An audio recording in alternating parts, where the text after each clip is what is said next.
Abra sua Bíblia aí, por favor, em 1 Coríntios, capítulo 10.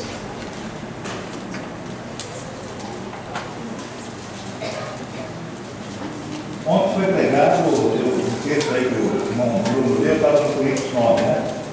Então nós vamos muito para frente aí. Coríntios 10, 1 Coríntios 10, eu vou ler do 1 ao 13.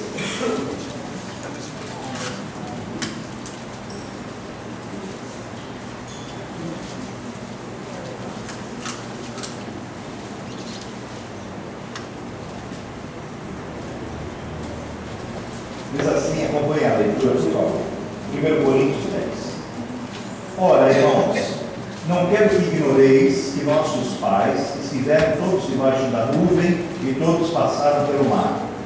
E todos foram batizados em Moisés, na nuvem e no mar. E todos comeram do mesmo manjar espiritual. E beberam todos de uma mesma bebida espiritual, porque bebiam da pedra espiritual que os seguia, e a pedra era Cristo. Mas Deus não se agradou da maior parte deles, pelo que foram prostrados. Pode ser que está escrito aí, mortos no deserto da tua versão. E estas coisas foram-nos feitas em figura, para que não cobicemos as coisas más, como eles cobiçaram. Não vos façais, pois, idólatras, como alguns deles, conforme está escrito. O povo assentou-se a comer e a beber, e levantou-se para folgar. E não nos prostituamos, como alguns deles fizeram, e caíram no dia 23.000. E não tentemos a Cristo, como alguns deles também tentaram, e pereceram pelas serpentes. E não murmureis, como também alguns deles murmuraram, e pereceram pelo destruidor. Ora, tudo isto lhes sobreveio como figuras, e estão escritas para aviso nosso. Está vendo aí? Vou ler de novo esse pedacinho importante, é isso embaixo. Ora, tudo isso lhes sobreveio como figuras, e estão escritas para aviso nosso, para quem já são chegados aos fins dos séculos. Aquele, pois, que cuida estar em pé, olhe e não caia. Não veio sobre vós tentação senão humana, mas fiel é Deus, que vos não deixará tentar acima do que podeis, antes com a tentação dará também o escape, para que possais suportar. Deus de poder e graça, dá agora a destreza, Senhor, a minha vida para passar aquilo que o Senhor tem colocado no meu coração de uma forma clara, de uma forma humilde, de uma forma fácil, de uma forma simples, assim é o teu Evangelho, mas de uma forma poderosa, é assim que é o teu Espírito. Eu te agradeço por tudo em nome de Jesus. Amém. Então, amados, nós temos aqui um texto onde, por duas vezes, fala isso aqui é como figura, né, para que possamos aprender, para que nós, ele mostra na figura, para que nós aprendamos aquilo que ele quer nos ensinar. Então você tem que entender que aquilo que aconteceu para aquele povo, naquele momento, se serve como figura para nós, ensino para nós, pode acontecer conosco agora. Nós não estamos isentos, irmãos, de passar por aquilo que eles passaram, né? Mas, pastor, nós naquele tempo era lei, agora nós estamos debaixo da graça, piorou. Tá? A graça, meus irmãos, chega um momento que o Senhor diz assim para Paulo: olha, Paulo, chega, a minha graça te basta. Porque a graça de Deus é completa. Nós não temos mais, irmãos, desculpas de não saber a verdade. Nós não temos mais desculpas de dizer não sabia, eu não entendia. As coisas do Evangelho estão sendo tão explícitas. Meus irmãos, você pega na madrugada na televisão, uma só, acho que todos que não têm a pregação do Evangelho, mas está tudo lá, pastores pregando a madrugada inteira. Você pega a rádio FM durante a noite ou durante o dia, lá que você quiser, você liga, para você achar uma musiquinha, se você quiser ouvir as coisas terríveis lá, você não acha, só tem pregação e programa, ministrando o Evangelho. Então o Evangelho está sendo colocado de uma tal maneira contundente mais desculpas de sermos ignorantes quanto às coisas de Deus. Então aqui Deus está falando assim, olha, aquele, principalmente nos da igreja, né? Está dizendo assim, olha, você está na igreja, você é do povo, você frequenta, mas olha, toma cuidado para você não cair, porque você está sujeito. O grande perigo, meus irmãos, do crente, do evangélico, sei lá, né, você, daquele que professa a Jesus, é ele achar que está tudo bem, que ele já foi, né, já foi batizado no Espírito. Nós tivemos agora no retiro, dos 32 jovens que foram lá, 22, 20 e tantos foram batizados no Espírito. Amém. Né? Amém, você também. Então, foi uma grande bênção. Mas eu quero dizer para esses jovens, isso não é o final da linha, isso é o começo. O começo de vocês serem mais tentados, o começo de vocês serem mais provados, o começo de vocês serem... Por quê? Porque tem muito errado e você acha que o Espírito Santo é pouco? É muito. É bênção, é poder, é dons, são dons. Né? Então, Deus está concedendo isso a você, e quem muito é dado, muito é exigido. O diabo vai exigir postura, viu, irmãos? Você que agora fala línguas, não, beleza? Você fala, é bonito, né? Mas é postura, é procedimento, é santidade, porque o diabo vai estar. Se ele já estava ao teu derredor, né? Segue como diz a palavra, bramando como se fosse um leão para te tragar, tá certo? Agora muito mais. Se antigamente ele põe uma fotografia sua 3x4, cada documento assim, ficava olhando o dia inteiro para você, falar, vou te pegar e tal. A hora que você é batizado, ele põe uma moto e dora assim, para não esquecer nunca de você falar, agora eu vou estar no teu encalço. Então a você foi dado o poder para aquilo que é útil, para aquilo que é bênção, mas permanecei firmes. Muitos dos coríntios aqui, da igreja de Coríntios, a igreja de Coríntios é uma igreja particularmente interessante. Ela tinha todos os dons do Espírito. Ela era uma igreja que manifestava os dons de poder, né, do Espírito Santo de Deus. Mas tudo que era bandalheira tinha no meio daquela igreja também. Tudo que não prestava tinha no meio da igreja de Corinto. Então, irmãos, deixa eu tentar visualizar com você por que isso. Porque a obra do Espírito Santo é uma obra de risco. Como é que eu vou te explicar isso?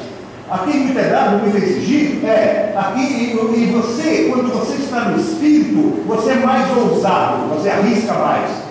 Então tem mais possibilidade de erro, tem mais possibilidade de você tombar, tem mais, né? Era uma igreja que tinha os dons, mas também tinha...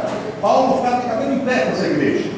Então, irmãos, nós temos que chegar no momento de aliar o poder de Deus, a manifestação do Espírito, a uma coisa chamada conduta e santidade. Porque sem essa santidade, ninguém verá Deus. Nós precisamos entender algumas coisinhas na palavra de Deus, né? E nós vamos decorrer agora esses versículos, e você vai entendendo muito mais ainda aquele versículo que diz assim: os meus pensamentos não são os vossos pensamentos, os meus caminhos não são os vossos caminhos, diz o Senhor. Porque Deus é de cima e nós somos de baixo. Então, nós pensamos algumas coisas que não passam nem para a ideia do Senhor. E temos que então ter a palavra como prumo da nossa vida para nós consultarmos e ficarmos atentos a isso. Né? Os coríntios aqui caíram porque eles imaginavam estar seguros na sua salvação. Porque haviam se arrependido, sido batizados e participantes das ordenanças cristãs, eles achavam que eles não iam cair nunca, que o diabo não ia pegar nunca. Meus irmãos, o diabo é incansável. Eu já expliquei para você que o diabo, aqui eu não estou fazendo apologia desse, porque ele está debaixo dos nossos pés aqui, não é apologia. Eu estou ensinando para que você continue soberano sobre a vida, sobre Satanás. O único lugar que Satanás pode te tocar é debaixo da sola do teu pé. E é ali que Deus permitiu, porque ele falou que você vai pisar, né, a serpente. Então você pisa. Então é o único lugar que toca no teu corpo. Nós lemos ali, quando fizemos a leitura da palavra, que aqueles que são nascidos de Deus, o diabo não toca. Toca no seu pé, onde você pisa a cabeça dele. Então, amados, precisamos entender que o diabo também, por causa disso, não é uma presa muito fácil. Você precisa estar firme. Já expliquei para a igreja, me perdoe, eu vou repetir rapidamente, o diabo é a quarta força que nós conhecemos. Pai, Filho, Espírito Santo, que é o nosso Deus triuno, a quarta força vem Satanás aqui, ó. Então você só vence essa quarta força se você tiver com essas aqui, ó, essas três. Você não vence o diabo com promessinha, você não vence o diabo acendendo vela, você não vence o diabo dando galinha preta para ele, você não vence a Satanás, nada. Você só vence a Satanás se você estiver com esses três aqui, ó. Amém. Aí sim você tem poder de pisar a cabeça da serpente. Tá entendendo? Então, necessariamente precisamos estar com Jesus, com o Pai, com o Filho. E como é que eu faço o Pai? Jesus diz assim, eu e o Pai somos um. Aceita Jesus no seu coração como Senhor e Salvador da tua vida. E você vai estar aceitando os três. Os três estarão com você. E essa força derrota essa quarta. Derrota essa.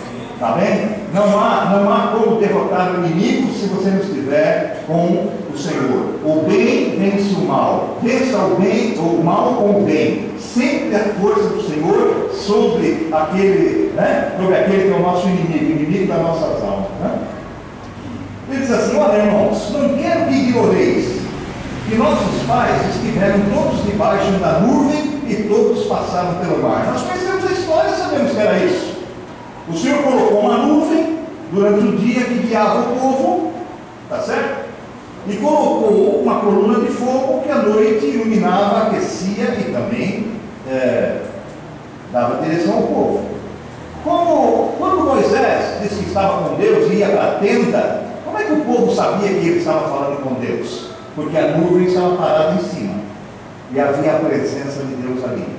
Então a nuvem, meus irmãos, ela é interessante falar assim, muito mais fácil. Agora a gente precisa ficar dependendo da palavra do pastor, do profético. Eu queria saber, é tão fácil. A nuvem andava, você andava. A nuvem parava, você parava. Era muito mais fácil obedecer a Deus naquela época.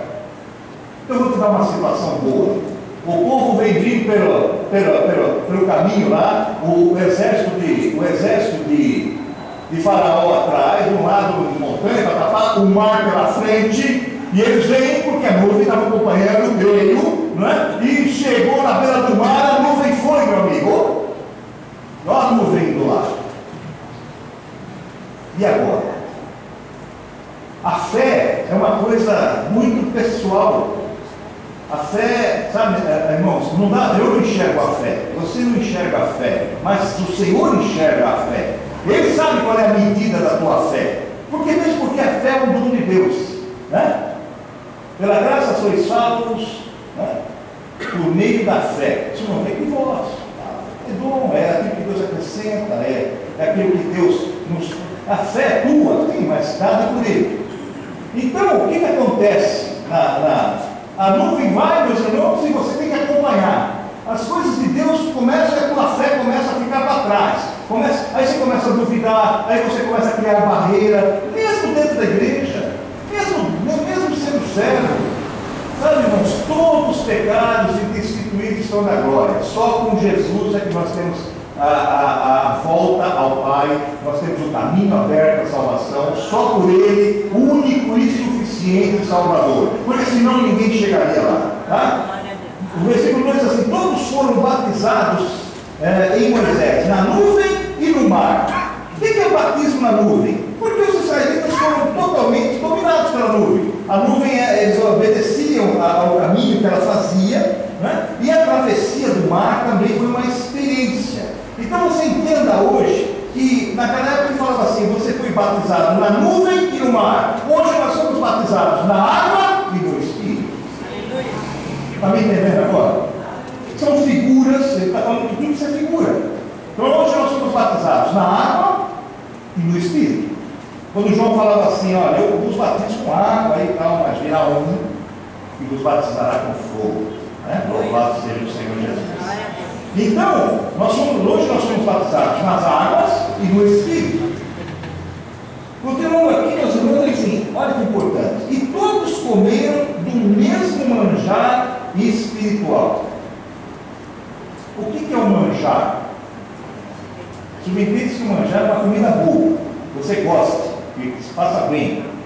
E ele estava falando aqui de um manjar, e todos comeram de um manjar, do mesmo manjar espiritual, e beberam todos de uma mesma pedra, bebida espiritual, porque bebiam da pedra espiritual que os seguia, e a pedra era Cristo. Mas peraí, pastor, Cristo nasceu tantos anos depois disso, como é que ele estava lá? Estava.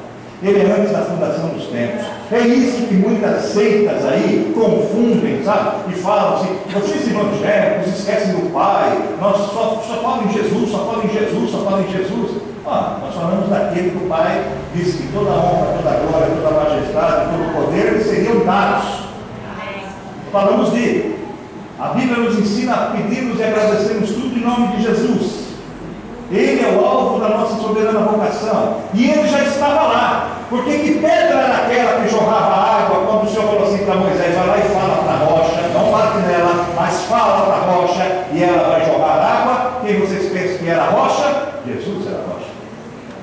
Não adianta você bater em Jesus, não adianta você se debater e chegar em Jesus, é você pedir. Tudo que você pedir crendo, né? E será dado, até sair água da pedra. Tudo que você pedir ao Pai, em meu nome, isso que Jesus falou, tudo que pedir ao Pai, pedires ao Pai, em meu nome, crendo, recebereis. Então Jesus já estava presente lá, né? Mas todos comeram do mesmo manjar. Eu quero falar um pouquinho sobre manjares. Abra a tua Bíblia, por favor. Você vai ver como tudo é figura, é uma coisa interessante a palavra de Deus, né? Abra em Provérbios capítulo 18. Provérbios capítulo 18, versículo de número 8. Já que estamos falando em manjares, em coisas boas, né? Vamos ver aqui que figura o Senhor nos coloca nisso. Segura o dedo aí em Provérbios, nós vamos ter mais um. Provérbios 18, 8 diz assim, presta atenção. As palavras do linguareiro, quem é o linguareiro? Linguareiro, podia pôr assim, linguarudo, fofoqueiro, né? Um monte de coisa aí. Ainda bem que na igreja não tem, né? É isso. Na igreja tem fofoca? Não. Mas olha que coisa aí. Olha que coisa impressionante. Está gravando, hein, pessoal? Pode falar mentira. As palavras do linguareiro são como doces bocados, e elas descem ao íntimo do vento. Aí, pastor, tudo bem que o negócio é figura, mas deixa eu entender o que está escrito aí. As palavras do linguareiro são como doces bocados, né? E elas descem ao íntimo do vento. Primeiro, palavra, você não mastiga a palavra, nem engole a palavra, e a palavra não vai para o estômago. Ele está dizendo, as palavras do linguarudo, do fofoqueiro, são como doces bocados. Isso é verdade. Você está falando de Jesus, está falando da igreja, está falando, os caras ouvem, mas não ouvem muito bem, né? Agora você quer chamar a atenção na rodinha para dizer, sabe que eu vi a outra irmã, sabe onde ela estava? Todo mundo, né? Aguça a orelha na do frente faz assim, né? Para ficar ouvindo o que o linguareiro está fazendo, está falando. Você sabe onde ouvir o filho do pastor? Você sabe, né? É assim, então as coisas levantam a orelha e ele está dizendo, as palavras do linguareiro descem como os doces bocados, que todo mundo gosta, é docinho ouvir isso. O duro é ouvir assim, olha, você precisa se santificar. O duro é falar assim, ó, Deus está me mostrando que você está em um caminho assim, muda o teu caminho, conserta isso. Fecha a tua boca, não dá lugar no inimigo. E isso é duro de ouvir, é amargo miserável. Mas quando você começa a falar, meu irmão, isso são doces bocados que descem ao íntimo do ventre. Olha que engraçado. Eu começo a entender que o ventre do crente não é aqui, porque a palavra entra aqui e vai para o nosso cérebro, para nós podermos entender. A palavra do linguareiro, né? Como se você comesse aquilo, vai ao ventre. A palavra não desce ao ventre, a palavra vai ao cérebro. Então nós já estamos começando a entender que o ventre desses não é aqui, mas é aqui. Quando você fala da palavra de Deus, diz assim, esses homens que pregam, nós vamos para o seu próprio ventre, eles pregam para a sua própria sabedoria, eles pregam para a sua própria soberba, eles pregam para a sua própria inteligência, eles pregam para enaltecer eles, né? Como figuras. O ventre aqui espiritual, o ventre da palavra. Querem ver outro texto que está lá? Vocês estão com uma cara de assustado, estão entendendo o que eu estou falando? Provérbio 26, 22. Diz o seguinte, ele diz a mesma coisa, para você entender. As palavras do maldizente, 26, 22. Olha só, aí já não é do linguareiro, é do maldizente, aquele que maldiz. É pior ainda, aquele que fala mal. Tá certo? Deus condena isso de uma forma, irmãos. As palavras do maldizente são como deliciosos bocados que descem, olha de novo, ao íntimo do ventre. Então, novamente, nós somos, né? Tem camarada que vive de fofoca. Ele sai satisfeito quando falou mal, quando achou um erro em alguém, quando, né, maldiz alguém, quando fala, não é isso? Ele se sente extasiado, como se estivesse comendo uma feijoada, não é isso? É o ventre daqui que se satisfaz, é a maldade, é o coração, é onde ele aceita aquilo e aquilo satisfaz. Isso aí é bem um sentimento medíocre, sabe, irmãos? Porque se satisfaz com a ruína dos outros aquele que está pior. Aquele que está pior. Então você chega e fala assim, né? Satisfaz. Olha, irmão, como é que está? Ih, rapaz, está ruim, não consigo emprego, não vai para frente, as coisas não dão certo, né? E quanto mais eu oro, pior fica, e as coisas estão ruins, né? Aí o outro dia fala assim, você tem razão, o negócio está dando para lá, a igreja não resolve mais nada, e eles vão se satisfazendo os dois, sabe, os dois lados, né? Em o ruim e o pior. Então eles ficam lá juntos e vão corroendo aquilo, e aquilo vai satisfazendo o ventre deles. Tá certo? Quer acabar com isso? A palavra chega para você, já pregamos isso, né? Chega para você, como é que está? Já está assim ruim? Fala, não, Deus tem me abençoado, Deus tem me dado um emprego bom, Deus tem me dado um aumento, Deus tem suprido a minha necessidade, eu estou com saúde, a minha casa está tudo bem, glória a Deus, quando você derrubou o carro. Ele fica chateado, meus irmãos, que parece que criou em você um inimigo. Por quê? Porque os maldizentes querem ouvir só as coisas más. É aquilo que alimenta, não é? É o que alimenta. Então nós temos que entender isso. A palavra de Deus assim, olha, o que acaba com o homem, que mata o homem, não é aquilo que entra pela boca, mas é aquilo que sai da boca. Porque aquilo que entra na boca, meus irmãos, nós estávamos explicando aí, não sei que eu preguei aqui, na sala, todos os dias aí. Um desses dias nós estávamos falando isso, né? Porque você pode comer alguma coisa tal, e entra pela sua boca, são coisas externas que vêm. Então você está, há pecado para a morte, há pecado que não é para a morte. As coisas externas, elas deixam você confundido às vezes. Por exemplo, você está bem, sai da sua casa, orou, saiu, a camarada te fechou no trânsito, bateu no trânsito, xingou sua mãe, fez não sei o que, te provocou. Quer dizer, uma coisa externa que está fazendo você engolir isso e você deglutir isso. O que acontece algumas vezes? Lógico, você perde esse primeiro, o sangue ferveu, né? A ira. Mas irar é pecado? Não, não é pecado, porque Deus também se ira. Pecado é essa ira perdurar. A ira de Deus dura um só momento, só instantes, passa. A ira do homem não, fica remoendo. Esse é o pecado. Agora, irar, você vai irar. Ele vai te provocar, você vai falar, às vezes você fala um impropério, você vai... Isso são pecados? São pecados? Não, pecados. Mas pecados que vêm de fora para você. São circunstâncias que vêm de fora para você. Circunstância que você passa. Você passou nervoso, você às vezes não está bem de saúde, está com dor de barriga, sei lá o que está acontecendo com você. Você está com sono, você está mal-humorado. Não é isso? A tua sogra já perdeu a paciência, você já saiu nervoso, você já entendeu como é que acontece? Um monte de circunstância que você pode estar sujeito a coisas, a setas externas. O que entra pela boca, isso Deus sabe que a tua carne sabe que você é nervoso. Não estou dizendo que você pode fazer isso, estou dizendo que você deve evitar isso. Mas acontecendo isso, são atividades externas de você. Agora o que mata é aquilo que sai da tua boca. Porque o que sai da tua boca não é externo, mas provém do seu coração. E quando você maquina, o teu coração pega, você começa a se falar, eu vou falar aquilo, você já vem premeditado. Não é uma circunstância que ficou nervoso pela circunstância circunstâncias. Não, você já veio preparado, você já veio armado, você já veio do fundo do teu coração para dar aquilo que a pessoa nem espera. Está me entendendo qual é a diferença do pecado? Que é para a morte, o pecado que não é? O pecado premeditado, o pecado que ele é planejado, sabe? O pecado que vem lá no íntimo, que sai pela boca, é que fere e faz com que o homem pereça. Né? Louvado seja o nome do Senhor Jesus. Abra aí, por favor, em Filipenses capítulo 3. Nós vamos falar um pouco mais disso. Filipenses capítulo 3.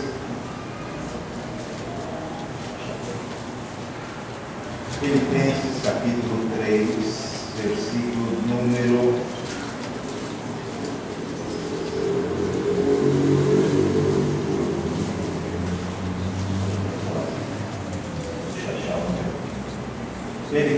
3, versículos 18 e 19. Nós vamos ver aqui a respeito do ventre, né? Estava falando do ventre é aqui. Só um pouquinho aqui. Vou ler o 17. Sede também meus imitadores, isso é Paulo falando, irmãos, e tenham cuidado, segundo o exemplo, estou lendo Filipenses 3, 17, 18 e 19. 17 diz assim: sede também meus imitadores, irmãos, e tenham cuidado, segundo o exemplo que tens em nós, pelos que assim andam. Porque muitos há, 18, dos quais muitas vezes vos disse, e agora também digo, quer dizer, está confirmando, chorando, que são inimigos da cruz de Cristo. Então nós temos muitos inimigos da cruz de Cristo, da salvação, daquilo que Deus prega. Olha o 19: cujo fim é a perdição, cujo Deus é o ventre, né? E cuja glória era para a confusão deles, que só pensam nas coisas terrenas. Vamos de novo?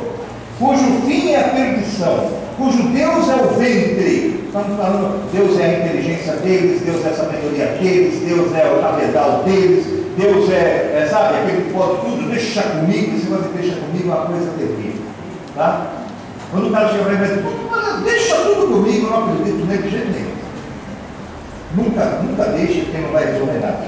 Cujo fim é a perdição, cujo Deus é o ventre, cuja glória é para a confusão deles, não para a glória de Deus. Tudo que nós fazemos é para a glória de Deus. Essa aqui é a glória deles, então é confusa. Onde tem confusão, Deus não está presente. Deus não é um Deus de confusão. A pessoa chega para ele e fala, ora comigo, pastor. Puxa vida, eu estou lá, estou abrindo um negócio, estou fazendo um negócio. Mas está uma confusão. Eu nem oro, antes de orar, para dizer, cai fora. Não precisa nem orar, não é de Deus. Confusão, Deus não está presente. Ou tem algum motivo que está causando isso. Onde Deus está, pode ter lutas, mas nada está confuso. Nós, quando temos as lutas, no mundo tereis aflições, nós sabemos disso. Não nos confunde isso. No mundo nós teremos lutas, isso não nos confunde, sabemos disso. Paulo diz assim: combate o bom combate, isso também não nos confunde, nós sabemos que vamos combater o bom combate, né? Mas, meus irmãos, nós estamos todos confusos nisso, sabemos que no mundo teremos aflições, mas tem bom ânimo, diz o Senhor, que ele venceu o mundo e quem está nele também vence. Isso não traz confusão no nosso coração. Você não tem essa confusão na sua mente e no seu coração, você sabe que você é vencedor com Cristo, com todos os percalços que podem ter a terra, com todas as pedras de tropeço que o inimigo pode lançar no caminho, você sabe que o final deles, olha, cujo fim é a perdição, nosso final é a bênção de Deus. Aquele que permanece, aquele que completa a carreira, aquele que guardou a fé, ele tem no final dessa carreira a vida eterna, a bênção e a presença de Deus. Certeza absoluta. Nisso não nos traz confusão alguma. Não somos confusos nisso de maneira nenhuma. Meus irmãos, a crente, eu até comecei a fazer o teste aí, perguntando, a crente, se você morreu, você vai para onde? Ele começou, você acha que crente xoxo miserável é esse? Se eu perguntar para você morrer agora, você vai para onde? Mas você não tem nem que deixar eu acabar de falar e falar assim, eu estou com Cristo também. Eu vou para a glória com Jesus. É uma coisa que você não pode ter dúvida no seu coração. É uma coisa que você não pode ter, não é gaguejar nem vacilar. Certo? Você tem que ser na busca isso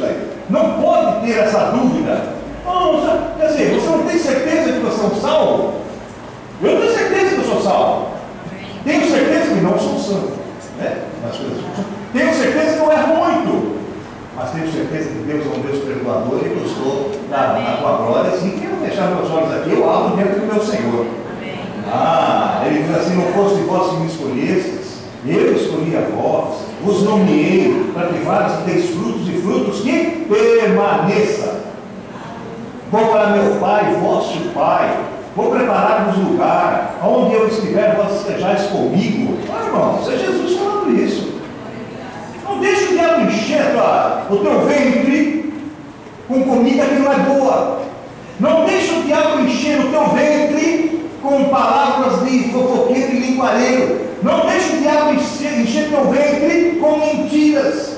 Não deixe o diabo encher o teu ventre com fábulas. Paulo diz assim, que se fosse como fábulas, quer dizer, historinhas. Nós não contamos histórias, irmãos, nós estamos falando de uma realidade. Cristo é realidade. Nós estamos falando aqui aquele que haverá de vir. Ele já veio e já venceu.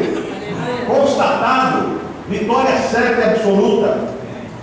É para o ventre deles e para a perdição deles. Deles quem? Desses que têm o Deus no ventre e acham que não precisa do Senhor, sabe tudo. Manjar, é aquele que come manjar espiritual. Manjar espiritual é comida para a alma. Tá? Qual é o nosso manjar espiritual? Mateus 4,4, lá quando Jesus vai levado pelo Espírito no deserto. Mateus 4,4 diz assim, vou ler o 3. E chegando-se a ele, o tentador disse, estou lendo Mateus 4, 3 e 4. Se tu és o Filho de Deus, manda que essas pedras se tornem pães. E ele respondendo disse, está escrito, nem só de pão viverá o homem, mas de toda a palavra que sai da boca de Deus. Isso é manjar. Toda a palavra que sai da boca de Deus para nós é manjar. Toda a palavra que sai da boca de Deus para nós é alimento para a nossa alma. É comida boa, que não vai te trazer azia, nem má digestão. Coisa boa. Mas por que você está falando isso, pastor? Eu estou falando isso porque tem o manjar espiritual e tem os manjares do diabo. A Bíblia chama de manjares de Faraó. Eu só vou no texto para você saber onde está isso, porque se perguntarem para você, você vai falar, está aqui. Gênesis 40, versículo 17. Lá quando José interpreta os sonhos, lá, Gênesis 40, eu vou ler 16 e 17. Gênesis 40, 16 e 17. Vendo então o padeiro Mor, que tinha interpretado bem, disse a José, eu também sonhava, e eis que 3 cestos, depois vocês leram o contexto do sonho lá que José interpreta, Alguns já conhecem. Eu também sonhava, e esses 3 cestos brancos estavam sobre a minha cabeça. E no cesto mais alto havia de todos os manjares de Faraó. Tem um monte de gente com o ventre aqui, cheio de manjares de Faraó. E vou dizer mais, manjares que a carne gosta. Isso que é o perigo. Manjares de Faraó. E às vezes é difícil você fugir deles. Porque a carne gosta. É difícil mesmo. Vamos trazer agora para a vida, assim, a vida secular, Eu estive no médico essa semana e a médica falou assim, olha, aquela frase célebre, Você é o que você come. Você é o que você come. Espiritualmente também. Nós somos o que nós comemos. Que manjar você está deglutindo aí? O de Faraó? Tal não é de Deus. Você está deglutindo que o manjar espiritual? Esse é de Deus. Nós somos o que nós comemos. Fisicamente, espiritualmente da mesma forma. O que você está deglutindo no teu ventre aí? Coisas ruins? Prostituição? Murmuração? Idolatria? Sabe, irmãos, que as maiores situações de pecado, de erros, ou está na prostituição, ou está na idolatria, ou está na murmuração. Volta lá no texto que nós começamos, lá que foi em 1 Coríntios, capítulo 10, nós lemos até o 4, diz assim: e a pedra era Cristo. Olha o 5, 10, 5 de 1 Coríntios. Mas Deus não se agradou da maior parte deles, pelo que foram prostrados no deserto. Tem algumas traduções que dizem mortos no deserto. E essas coisas foram feitas em figura, para que não cobicemos as coisas más como eles cobiçaram. Eles se prostituíram, eles fizeram a idolatria, né? Tiveram idolatria, eles tiveram a murmuração. 3 coisas que derrubaram. Você fala assim, bom, mas a murmuração e a idolatria. Olha, irmãos, quando Moisés desceu do monte e viu aquele bezerro feio, né? E o povo tudo pelado, nu, quando ele estava nu, dançando em volta do bezerro, ali foi fatal. Toda aquela geração foi condenada pela murmuração. Mas o diabo então fez isso? Não. Eles por 40 anos seguiram a nuvem. A nuvem deu volta, até que todos perecessem no deserto, por causa da murmuração. Nós falamos aqui também nessas últimas pregações, seguinte, olha que coisa interessante. No povo do deserto, lá, o exército forte de Faraó, né? Lembra que nós falamos isso? O grande exército de Faraó não conseguiu destruir o povo de Israel. Não conseguiu. A sede no deserto não conseguiu destruir o povo de Israel, porque é da rocha do outro lado. A fome não destruiu o povo de Israel no deserto, porque do céu veio maná. Mas a murmuração levou eles à morte. Percebe isso? Nós começamos a falar, jogando no deserto, vai morrer de sede. Não, de sede não, mas morreu por cada língua, cada murmuração. Olha como as coisas de Deus são diferentes das dos homens. Quando eu falo assim, vai levar um povo para o deserto, você logo pensa, vai morrer de fome, vai morrer de sede, vai morrer de calor. Nada disso, a nuvem cobria o sol e dava um refresco para eles. O deserto, depois da noite, a temperatura é abaixo de zero, chega a ser 30 debaixo de zero, 20 debaixo de zero, coisa impressionante. De dia aquele calor, de noite é frio. A coluna de fogo ali de iluminar à noite também aquecia. Tudo isso Deus deu. Mas Deus não tolera a murmuração. E eles murmuraram, e veio, né? É o texto que nós estamos lendo, vê? Ó, onde nós estamos aí em 1 Coríntios, ó.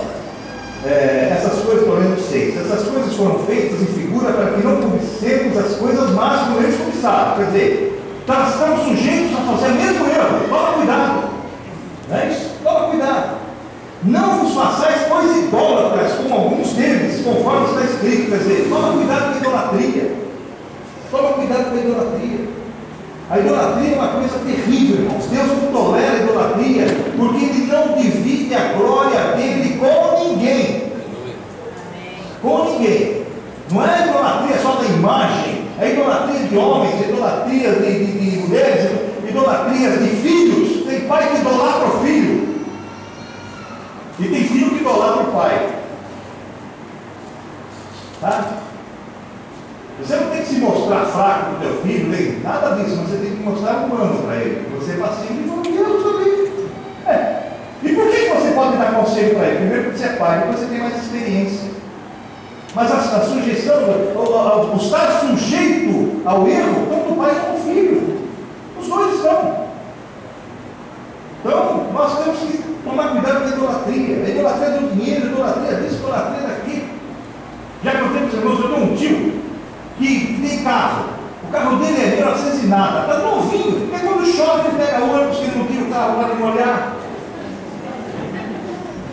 É uma idiotice e uma idolatria, não é isso? Tá? Está falando dele? Não, né? Não. Sabe o que eu estou falando, né? Mosquitinho vai lá, faz um cocôzinho, vai lá com o lencinho, limpa assim, tira. Carro velho lá, mas o carro é antigo, mas está novo. Choveu no meio do ônibus, vou mostrar o carro, eu tenho que limpar. Meu Deus do céu, quando chove, qualquer um vai chegar. Você percebeu o que é idolatria? A idolatria é quando você serve, ao invés de você ser servido. Isso é idolatria. Então tem gente que tem dinheiro, certo? Porque não é o dinheiro que é ruim, o amor ao dinheiro é o que é a raiz dos males. Isso é idolatria. Então o camarada tem um monte de grana, certo? Mas ele é absolutamente escravo daquele dinheiro. Escravo. Sendo que o dinheiro foi feito para nos servir, irmãos. Foi feito para nos servir. O dinheiro está para nós, estarmos usufruindo dele. E tem gente que é escravo disso. Então a idolatria é escravo disso. Eu, quando estava lá no terreiro, lá na macumba, eu era escravo daquilo. Mandava eu fazer isso, eu ia fazer. Mandava eu ir para lá, eu ia para lá. Mandava eu comprar isso, eu comprava. Mandava eu levar a vela do meu tamanho, ainda bem que era da altura, não era de largura. E eu levava a vela. E eu mandava tudo, e eu ia fazendo. Por quê? Porque eu estava sujeito a isso. Eu estava debaixo de uma idolatria. Aquilo para mim era o máximo. Era o máximo. E eu contei esse testemunho lá no retiro, até que um dia um jovem como eu, estudante comigo, fizemos a universidade juntos, chega lá e dá uma ordem e aquilo que eu idolatrava cai. Ele entrou e falou assim, em nome de Jesus, a pessoa caiu. Eu olhei e falei assim, misericórdia, eu estava segurando isso aí, ele cai. Eu quero ficar do lado daqueles que estão de pé. Eu nem sabia que Jesus fazia tudo isso. Olha que eu era coroinha, eu fui congregado mariano, eu fui da cruzada, mas eu não sei, puxa saco de palha, foi tudo isso aí. Mas eu não sabia desse poder. E quando ele vem, e numa ordem, ele punha abaixo a mãe de santo que eu achava que podia tudo, eu falei, eu quero isso para mim. Eu quero ser Jesus para mim, lógico. Mas eu vou ficar do lado que cai. Por isso que está escrito lá, você está de pé, toma cuidado para você não cair, fica em pé. Deus te abençoe em pé. E em pé você anda. Por que estão murmurando? Diz ao meu povo que levante e marche. Quer dizer, é isso que Deus espera de nós. Então a idolatria é uma coisa terrível. Então falamos da murmuração, falamos da idolatria. A prostituição, então, de que prostituição nós estamos falando? Daquelas prostitutas que a gente vou embora para minha casa, passo ali perto da USP, ali, né? Não é? Coisa terrível. É terrível aquilo lá. Mas não é dessa prostituição que Deus está falando, não. Essas prostitutas, tem um momento na palavra que diz assim, olha, hipócritas, raça de víboras, as prostitutas os precederão no reino. Porque elas são o que são, o hipócrita não. Vê que coisa? Deus não está falando dessa prostituição. Deus está falando de uma prostituição muito pior. É a prostituição da tua fé. É a prostituição daquilo que você crê. Certo? O que é se prostituir? É ter relacionamento com vários. A promiscuidade. Isso é se prostituir. E na tua fé, o Senhor diz assim, você tem que ser um único Deus. Um só Senhor, um só batismo, uma só fé, tudo é unidade. Quando você se prostitui na parte espiritual, na parte da sua fé, é quando você tem, esse aqui é para quando eu saio de carro de guarda, aquele lá para guardar quando eu estou não sei o que lá. Agora eu vou para esse aqui, porque esse daqui, quando dá uma trovoada, eu faço não sei o que, para a trovoada. Esse aqui eu vou lá porque quando eu perco alguma coisa, eu dou 3 pulinhos, ele acha. Eu vou lá não sei o que, então, e você começa a ter vários senhores, várias senhoras, e você começa a se prostituir espiritualmente. Essa é a prostituição que levanta. É dessa que Deus está falando. Quando você tem vários senhores, quando você tem várias coisas que são donas de você. Você é promíscuo nisso. Mas o Senhor diz assim, único e suficiente. Só Jesus basta, gente. Só Ele pode. Ele não precisa de ajuda. Ele não precisa de absolutamente nada para poder, Senhor, nos abençoar e nos dar aquilo que nós necessitamos. Tornando 7, não façais coisas idólatras como alguns deles. Depois no 8 diz assim, não nos prostituamos como alguns deles fizeram. E um dia caíram 23 mil. É assim. E não tentemos, a prostituição aqui, meus irmãos, é aquela que eu disse. E não tentemos a Cristo como alguns deles também tentaram e pereceram pelas serpentes. Lembra das serpentes ardentes? O povo murmurava. O Senhor, não foi o diabo não, o Senhor mandou as serpentes ardentes, tá certo? Para que picasse o povo. E muitos morreram lá, muitos morreram. Mas quando Moisés vai ao Senhor, ele fala assim: então você faz uma serpente de metal, levanta ela na ponta de uma haste, todo aquele que olhar para aquela serpente, né, será salvo, será curado. É a figura de hoje, nós irmãos, a gente está pregando e falando aqui, olha para Jesus, né? Não estou falando para você olhar na cruz do Calvário para ver a morte, porque Jesus já não está mais na cruz. Ele morreu, foi sepultado e ressuscitou. Mas quando nós olhamos para a cruz, como símbolo daquilo que nós, né, olhamos para Jesus crucificado, vemos nele, não um coitado, não um magrinho chupado que está ali morrendo, mas vemos nele aquele que venceu a morte e nos deu vida e vida abundância. É esse olhar. Então a Bíblia lá em Mateus fala: importa que o Senhor seja levantado para que todo aquele que olhar nele receba a salvação. Então, irmãos, nós aqui pregamos, quando Paulo diz: eu prego a Cristo e esse crucificado, quer dizer, olha para ele e veja a salvação dele. Eu penso naquele momento lá no deserto, quando veio as cobras e tal, e o pessoal correu para Moisés, porque obedeceu uma coisa, quando aperta o carro, eles são no líder. Isso acontece até hoje. Acontece muito isso. Né? Enquanto as coisas estão dando certo, você nem está aí. Falou, fez, deu certo. Não deu certo, meu amigo, ele volta para o líder. Né? Pastor, não está bom, não. Não está dando, não. Pastor orou, mas não veio, não. Pastor orou, mas não aconteceu, não. É assim. Volta para o líder. Voltar para Moisés. Moisés vai a Deus e falou assim: levanta e toma a serpente. Tudo aquele que olhar. Eu não imagino que os caras lá, gritando de dor das serpentes ali, venenosas que tinham picado. Moisés chega para ele e fala assim: você precisa ir lá olhar na serpente que eu pus na haste lá. Acho que muitos olharam e falaram: você é o velho caduco, eu não vou levantar aqui e vou olhar a serpente lá, você não está vendo que eu estou morrendo aqui com veneno? Eu acho que muitos deram de desdém para com Moisés, nem olharam, acharam que ele estava ficando maluco. Você está morrendo ali? Peraí, eu levantei eu fiz uma cobrinha de metal e pus na haste lá, precisa olhar para ela. Os caras, muitos morreram ali, falando: que eu vou olhar para a cobra, o quê, rapaz? Você está louco? Agora você pirou mesmo, velho. Nós estamos pregando a tempo de fora de tempo, fala: pessoal, você está na tua casa, tudo virado, você está debaixo da idolatria, muda isso no seu coração. O diabo só tem roubado a tua paz, só tem roubado a tua saúde, só tem roubado o teu casamento, só tem roubado tudo que é digno da tua vida. Para e olha para Jesus, que Ele é o autor e consumador da fé. Amém. Como é duro fazer com que as pessoas olhem para Jesus. É difícil. Eles olham para tudo, né? Olham para tudo, menos para o Senhor. Tão fácil, tão simples. A salvação é simples, poderosa, mas simples.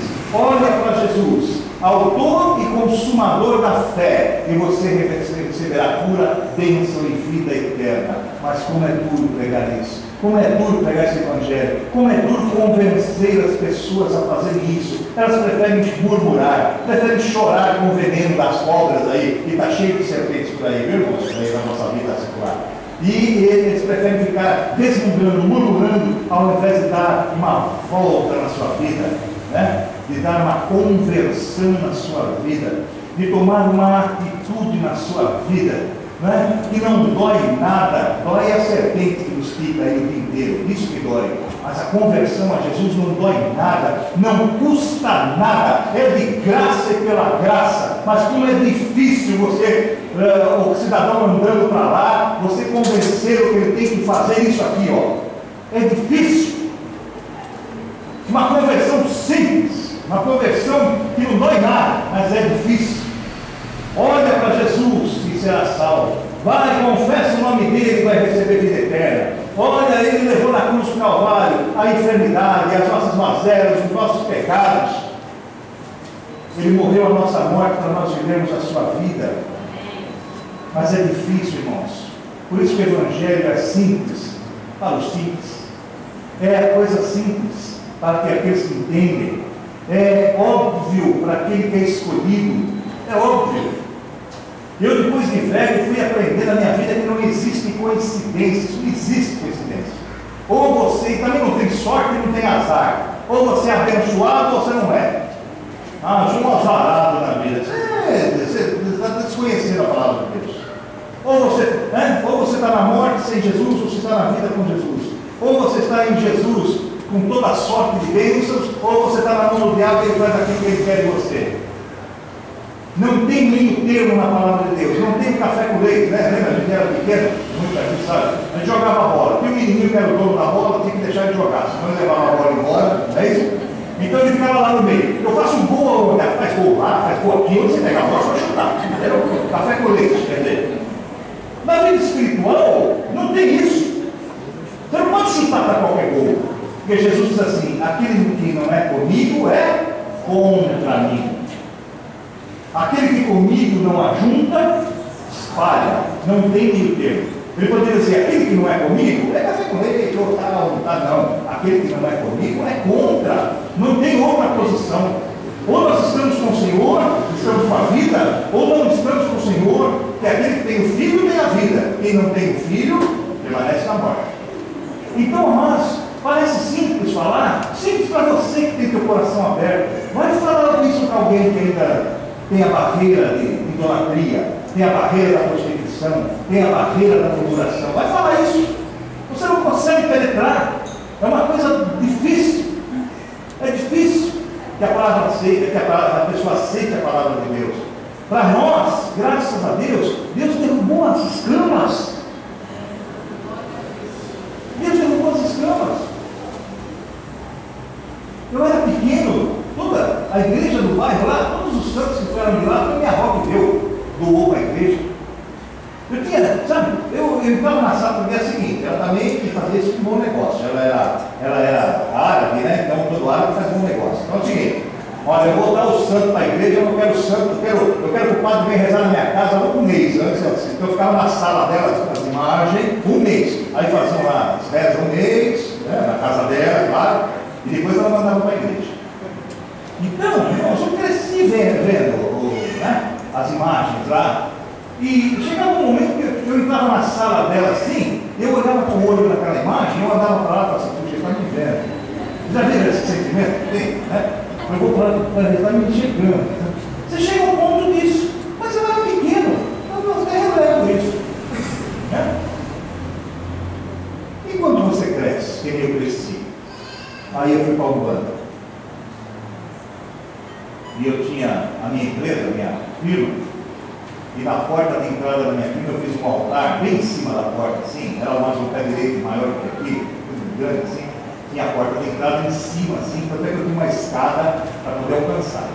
Eu fiz patamarzinho, um altarzinho, porque me falaram que eu era filho de São Jorge, então eu coloquei um São Jorge, o tal do Jorge, com um cavalão desse tamanho assim, bem em cima da minha firma lá.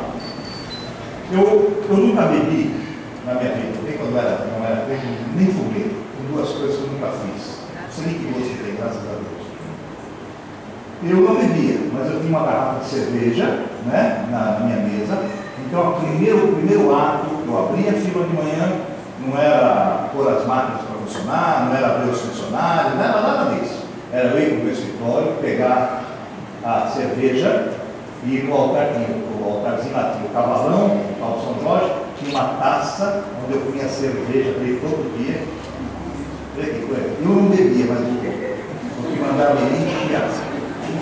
Eu comia cerveja todo dia para ele lá e punha um cravo vermelho. Eu comprava flores lá, eu mudava isso todo dia. Eu ia de domingo fazer isso. Domingo aqui não trabalhava, mas eu ia lá e fazia isso. Escravidão isso. Né? E os seus olhos estão tapados. Eu já contei isso para a igreja. Tem um funcionário meu lá, que ele era da igreja de Assembleia de Deus. E aquele camarada me irritava. Sabe?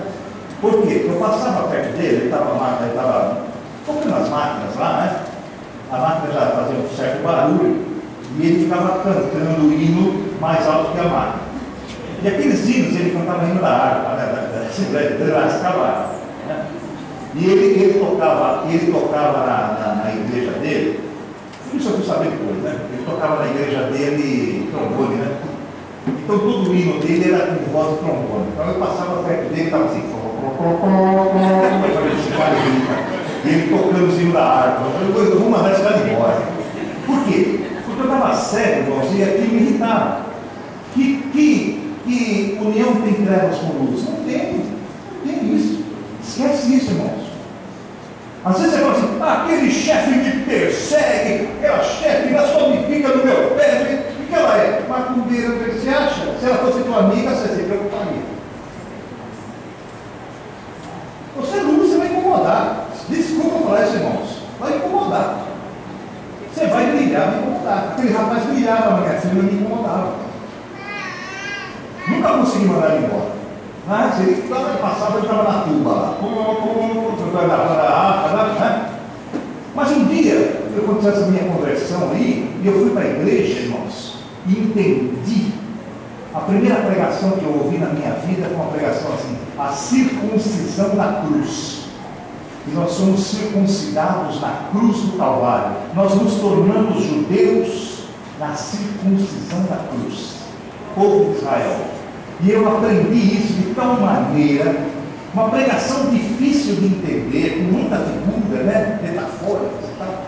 E terminou primeiro, o pastor falou, você entendeu o que eu preguei? Eu entendi tudo. Entendi tudo, perfeitamente. E então eu não vi a hora de chegar segunda-feira, né? E eu fui segunda-feira, entrei, os funcionários já estavam atrás de mim, eu que abria, já estavam esperando na porta, entravam, e eles sabiam, o meu ritual era aquele, ia lá, pegava a escada, né? Ia lá com a cervejinha, punha a cervejinha, punha o cravinho, tá? Esse negócio que a gente faz, vocês não sabem fazer isso. Isso não estou ensinando. Então você fazia isso, eu descia e começava a trabalhar. Aquele dia eu fui, peguei a escada, né? Encostei a escada e subi com um martelo, né? Olha, meu Deus, estou falando um cavalo, escutei o irmãozinho lá na tuba lá. Glória a Deus! Louvado seja o Senhor Jesus, né? Você terminou, você vai bater no cavalo dele, você vai bater nele, e depois nada, o Senhor é maior do que tudo isso que vai. O Senhor está comigo, maior é o que está no meu coração do que os cavalos, né? E todos os outros aí, todos que possam existir, creia nisso. Muita gente tem medo de largar as coisas, muita gente tem receio de mudar de circunstância na sua vida. Eu quero dizer para você, se você ainda não tem esse Senhor forte no teu coração, muda em nome de Jesus. Deixa ele entrar no seu coração e fazer mudança. Mas vai tudo melhorar? Não, vai piorar. Por quê? Você está me falando da coisa que piora? Piora. É aquela figura que eu faço sempre, irmãos. Então nós temos aqui muitos exemplos disso, que só ele é crente na sua casa, só ela é crente na sua casa, e começa então em casa, tem uma hora põe, não tem nada, ou fanático, ou da vida, ou igrejeiro, ou em vez de você passear, né? Então você que é sozinho na sua casa, você que luta contra a sua família, por que você vai lutar? É aquela figura que você escreveu e falou, você vai indo para cá, não é isso? E quando você está indo para cá, todo santo ajuda, né? Isso aí, todo santo ajuda, a família vai tudo junto, os caras então, o papai fala assim, meu filho, machão, esse aqui é o tal, é o cara, e todo mundo vai junto, e você cada vez se afundando, eles também, e está tudo um grande festival, vai. Você chega aqui, Deus toca em você, cai as escamas e você começa a enxergar, e tem na sua vida uma conversão. Conversão não é desviar para a direita nem para a esquerda. Conversão é conversão. Você volta. Quer dizer, você vai voltar de que forma, hein? A tua família se converteu com você? Não. Eles continuam vindo de lá para cá, na intensidade. Você então vai na contramão. Então você vai batendo com o pai, você vai batendo com mãe, você vai batendo com o irmão, você vai batendo com a irmã, você vai batendo com o tia, você vai batendo com amigo, você vai batendo com todo mundo. Por quê? Porque você veio, virou e caiu, eles continuam vindo. Enquanto Deus não tocar no coração deles, eles também caírem nas escamas, e aí se converterem, e aí vamos todos no caminho que é Jesus, A luta é inevitável, amados. Você está entendendo? Vocês entenderam bem, né? O confronto é inevitável em casa. Então você hoje vai entender um versículo que talvez você não tenha entendido muito na palavra. Jesus disse assim: aquele que não deixa pai, mãe, irmão, vai aí, por amor de mim, não é de mim. Não é que você vai largar pai, mãe, vai olhar, vai desprezar a família, não é isso. É que você vai entender que você vai ficar batendo de frente com ele sempre, e que você não vai poder mais arredar pé. Você não vai mais sucumbir e vai desfalecer no caminho por causa que você era idólatra.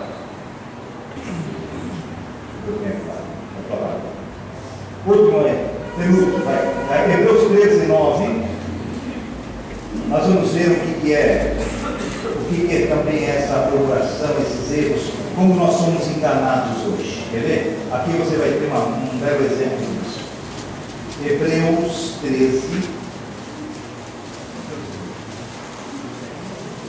13, versículo 9, diz o seguinte, eu vou ler para você.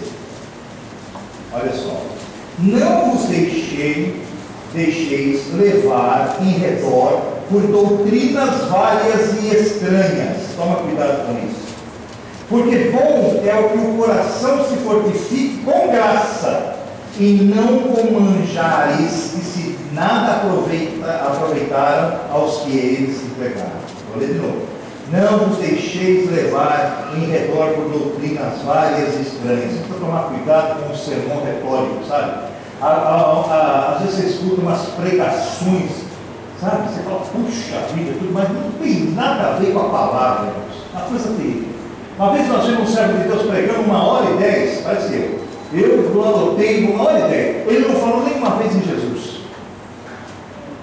Eu não consigo dar 2 segundos sem levar a palavra ao autor e consumador da nossa fé, que é Jesus. A Bíblia diz: é tudo com ele, para ele, converge nele, e é com ele. Então, temos que chegar nele. Você pode começar em Moisés, você acaba em Jesus. Você pode começar em Abraão, você acaba em Jesus. Você pode começar em Daniel, você acaba em Jesus. Você pode começar em alguns apóstolos, você acaba em Jesus.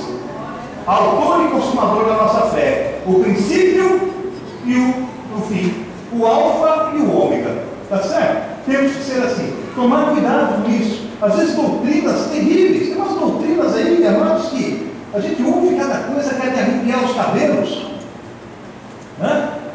Ouve assim as coisas terríveis, que não estão, por isso que eu falo, teve uma pregação aqui que nós fizemos, ou foi no retiro. Você tem que consultar, tudo que eu estou falando, você tem que consultar na palavra. Se não tiver na palavra, por favor, não me ouça. Mas eu fico aí, acha aí, busca aí. É chato isso. Fica lá que fala um versículo, pega uma hora, não abre mais a Bíblia, nada, e fala. Não, eu quero mostrar para você onde está, para você anotar e saber que está ali, está escrito isso. Porque você tem que falar a luz da palavra, não adianta você ficar inventando historinhas, sabe? Umas coisas terríveis. É retórico, sabe? Treina para falar, treina para pregar, a entonação de voz, a impostação disso. Precisamos do Espírito Santo de Deus. Isso é que nós precisamos. Eu vou terminar com o versículo onde eu comecei lá em 1 Coríntios 10. O último versículo, ao 13, diz assim: não veio sobre vós tentação senão humana, mas fiel é Deus que vos não deixará tentar acima do que podeis. Antes, com a tentação, dará também o escape para que possais suportar. Então, amados, o que nos conforta o coração é que nada que acontece para você vai falar assim, pelo amor de Deus, não é um abismo atrás do outro, só uma desgraça atrás do outro. Nada disso pode derrubar você, porque Deus não permite que você seja tentado acima do que você suporta. Porque uns mais, outros menos, porque uns suportam mais, outros suportam menos. Está certo? Mas nada acima do que nós podemos suportar. Nada acima da função humana na qual nós estamos sujeitos. Nada. Deus está aí para dosar isso na nossa vida e não deixar que você meta o pé pelas mãos. Quer dizer, é para nós não termos desculpa. Eu não aguentei mais. Aguentou sim. Aguenta porque Deus está mostrando que você pode e você aguenta sim. Amém. E com fé nele você fez. Entendido, meus irmãos? A conversão é difícil, né? Mas ela é abençoada. A trajetória de quando você se converte, começa a bater de frente, é uma dificuldade humana, mas é uma bênção de Deus sobre a nossa vida, né? Por isso que quando nós queremos pregar a palavra, nós queremos pregar para os que nós amamos. Então, vamos pedir para quem? Para o meu pai, para a minha mãe, para o meu irmão, para o meu irmão. É lógico, é o que de perto está nos afligindo. Então, por isso que nós estamos pedindo, né, irmãos? Então, vamos comer do mesmo manjar espiritual e beber da mesma pedra, né, espiritual que era Cristo. A palavra que não nos traz engano. Um só Senhor, um só Salvador, único e suficiente para a tua vida e para a minha vida. Eu falei aqui muito não tenho nada contra a igreja romana, né? Eu falei das idolatrias de Corinto. Eu vim de lá, estou falando da minha vida. E creio, eu teria prazer de pregar para tudo isso para eles sempre, né?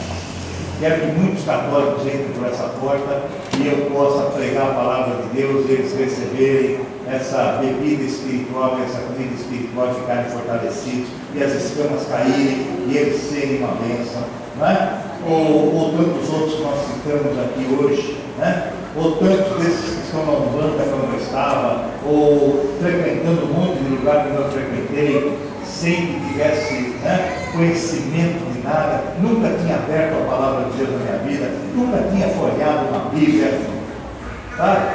Então, amados, tudo é você buscar. Aquele que busca, acha, aquele que bate, lhe é aberto. Então, vamos fazer isso, vamos buscar isso, vamos orar por aqueles que não têm isso ainda. Mas tudo isso, você precisa estar fortalecido. E fortalecido, você lembra que você tem que ter aqueles 3 primeiros aqui para vencer esse quarto? Esses 3 precisam estar no teu coração. E esses 3 não invadem. Esse quarto é sem vergonha, esse invade, entra pela janela, arromba a porta, mas esses 3 aqui só com a tua permissão. Esses 3 aqui só com a tua anúncia. Esses 3 aqui só com tendo o teu coração voltado a eles. Esses 3 aqui estão à porta e batem. Se você abrir o coração, eles vão entrar e vão fazer morada no teu coração e vencer esse que está te atazanando, trazendo miséria, é só dívida, é só encrenca, é só perder. Vamos passar para o time que ganha. Mas para isso, você precisa desses 3. E para isso tem uma receita clara, simples, muito simplesinha. Aquele que crê com o coração, confessa com a boca. A boca fala, do teu coração está cheio, não é? Então, você crê com o coração, mas confessa com a boca. Então, é uma coisa simples. É você se manifestar e dizer assim: eu quero esse Senhor Jesus Cristo, e junto com Ele recebo o Pai e o Espírito Santo, que é um Deus triúnico. Eu quero esse Senhor como Salvador da minha vida. Eu sei que talvez eu vou bater de frente com muita gente, mas quem sabe eu batendo de frente com essa gente, eu levo para elas a verdade, e daqui a pouco estamos todos num só caminho, numa só fé. Então é isso que importa no seu coração. A começar de mim, termina assim, a começar de você, a começar do teu coração, deixando a idolatria, deixando a constituição de ídolos, deixando a murmuração, mudando a tua trajetória, sendo mais do que vencedor, passando da morte para a vida, como diz a palavra. Há alguém aqui, e eu não vou te dar ficha, quero saber quanto você ganha, o que você faz, eu quero nada disso. Eu quero de você uma atitude, eu quero de você uma atitude de vencedor, uma atitude de vitória, uma atitude de quem sabe o que está querendo, uma atitude daquele que está necessitado, que está só apanhando na vida e quer mudar isso e receber a bênção que enriquece e não acrescenta dor nenhuma. Há alguém que nunca fez isso. Talvez se você vai num monte de igreja, talvez você, eu não conheço todos que estão aqui, confesso isso, não é? Então eu não sei se um dia você fez isso. Peraí, pastor, mas eu sou filho de presbítero, sou filho de pastor. Não é isso que eu estou perguntando. Estou perguntando se um dia você aceitou Jesus. Filho de pastor precisa aceitar Jesus, mulher de pastor precisa aceitar Jesus, neto de pastor precisa aceitar Jesus. A salvação é individual, não é por carteirinha, né? Então, se há alguém aqui que nunca fez isso, levantou sua mão que não dói nada, nem custa nada, e disse assim: eu quero esse Senhor como Senhor e Salvador, Eu vou estar aqui na humildade, no servo de Deus, para orar por você. Você não vai precisar nem sair do seu lugar, eu vou orar daqui para você mesmo. Mas depende da manifestação da tua vontade. Deus não passa por cima da tua vontade, mas Ele está ávido a te abençoar. Há alguém aqui que nunca fez isso? Se todos fizeram, amém.